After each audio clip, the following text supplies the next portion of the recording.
fait le speech de départ. Ça, c'est des attaques de dernier recours. Si on ne peut pas prendre la fuite, si on n'a pas donné ce qu'il demande le mec et compagnie, voilà, vous tombez sur un gars, il veut, quoi qu'il en soit, il veut vous poignarder.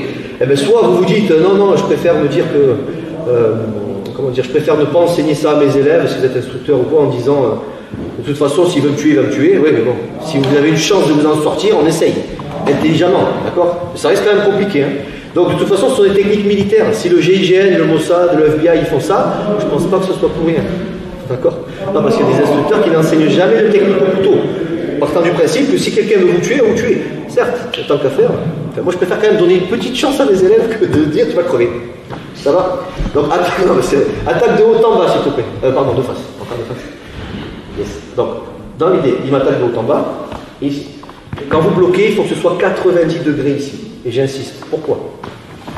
Si c'est pas 90 degrés, est-ce qu'on aura le temps de faire ça dans la rue? J'en sais rien. On travaille dans l'idée de faire ça. Maintenant, on peut faire une connerie. Hein. Instructeur ou pas, deuxième, troisième dan ou pas, on s'en fout. Donc, dans l'idée, vous devez faire ça. 90 degrés à peu près. Si vous tendez légèrement ici, s'il pousse, voilà. Vous prenez un coup de couteau, ici ou ici. Donc, dans l'idée, vous bloquez à 90 degrés. Là, je vous explique, je regarde la lame. Dans l'idée, vous ne regardez pas la lame, vous baissez la tête. Pourquoi? Parce que tous les blocages en Krav Maga sont offensifs.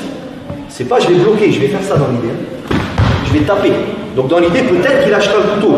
Il vaut mieux que si le couteau vous tombe sur la tronche, qu'il vous tombe ici, plutôt que je regarde le couteau, il me tombe dans l'œil. D'accord?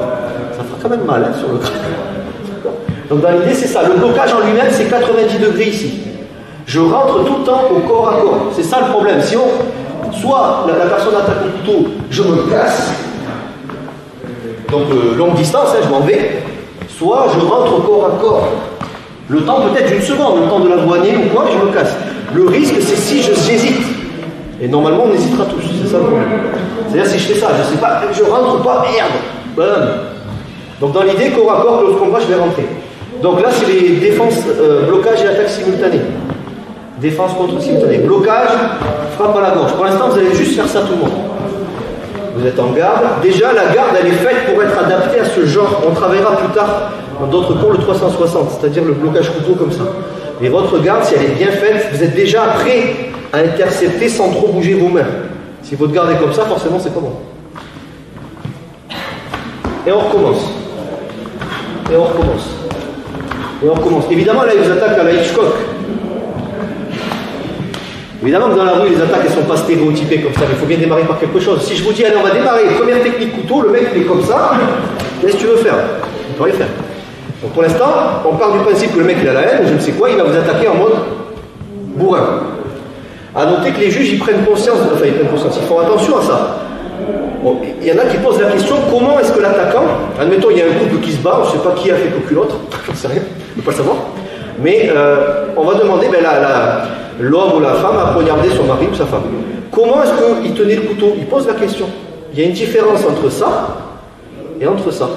Il faut le savoir. Et ils ne le font pas tous, hein. Mais dans l'idée, les psychologues vous expliqueront que ça, c'est plus que, je ne sais pas, j'ai eu une pulsion, j'en sais rien, je me suis défendu, lâche-moi, Thierry, lâche-moi, j'en sais rien. Et cette partie-là, c'est un accident. Si la personne tient le couteau comme ça veut dire normalement qu'elle a l'intention de donner la mort. Si on tient un couteau comme ça, c'est pas pour... c'est pour tuer, dans l'idée, hein, selon les juges et les psychologues. Bref, donc ne faites pas cocu vos maris. Allez, on y va. Ici. Ici. Donc, couteau, les os, vous interceptez avec le bord externe du pas. D'accord? Gauche et droite à chaque fois. Pour l'instant, vous faites que ça. Excusez-moi. Là. Si jamais il vient ici, ça sera le même système. Pour l'instant, on ne fait que de haut en bas. Une fois que c'est fait, vous repoussez, vous prenez votre distance. Ça, c'est pour les débutants. Fred, tu dois aller au charbon entièrement. Donc, dans l'idée, je vous le montre une fois. Je vais décaler. Surtout, j'enlève pas ma main pour attraper, parce que s'il pousse, et ce qui est le cas, sur un partenaire, ça va, le mec il s'arrête, il faut continuer à pousser. Parce que si le mec s'arrête, on a le temps, bouge pas, on a le temps de faire ça. On se dit, oh, ça va, c'est pas si compliqué. Oui, mais parce que le mec, il attend que ça, que tu l'avoines. Si vous faites ça, il continue à pousser. Je vais arriver ici. Continuez à pousser. Je ne peux pas lâcher. Hein. Donc dans l'idée, vous allez faire ce que j'appelle un mouvement de rame, entre guillemets, avec le bras. 1, 2.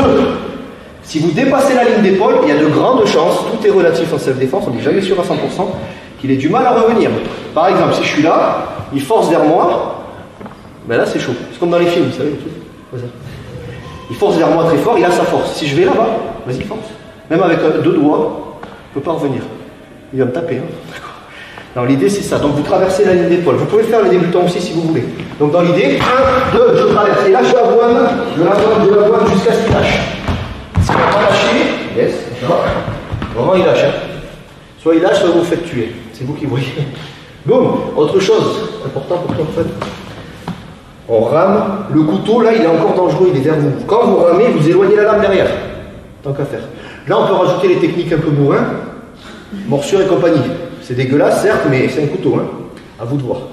Donc dans l'idée, c'est ici. Je frappe en haut, je frappe en bas, ou s'il est trop grand, je ne relève pas, je frappe en bas, je frappe en bas. S'il n'a pas lâché, je peux tenter un désarmement, soit sur la cuisse. Je récupère l'arme sans me trancher un bout de steak, sous stress. Soit, si tu veux essayer, désarmement type cavalier. Hop.